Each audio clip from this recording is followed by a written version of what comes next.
நமிதா. அந்த ஒரு சீன் எனக்கு மைண்டில் அப்படியே நின்றுக்கிட்டே இருக்கு. நமிதா அது இன்னும் எனக்கு மைண்ட் விட்டு போவே இல்லை. நமிதாவை பார்த்ததுலேருந்தே எனக்கு அதே தான் மைண்டில் நிற்கிது. அந்த சீன் அற்புதமான சீன். ஏன்னா ஒரு ஒரு ப்ரிவியூ இது மாதிரி இதுதான் ஃபங்க்ஷன், இந்த மாதிரி ஃபங்க்ஷன் தான். நமிதா வர்றாங்க. இப்படி இந்த பக்கம் இருந்து என் பையன் சாந்தன் வர்றான். இந்த ரெண்டு பேரும் அப்படின்னு பார்த்து அப்படியே அக் பண்ணி பிடிச்சாங்க பாரு. ரெண்டு பேரும் அப்படி அக் பண்ணி இது பண்ணிட்டு அப்புறம் திரும்பினாங்கன்னா நடுவில் நான் இப்படியே உட்காந்து பாட்டுருக்கேன்.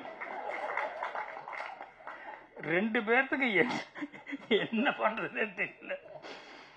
அவன் சாந்தனு அப்படியே ஒரு மொழி முடிச்சுட்டு, நான் படத்தில் முழிக்கிறத விட மோசமா ஒரு மொழியோட அவன் அப்படி போனான்.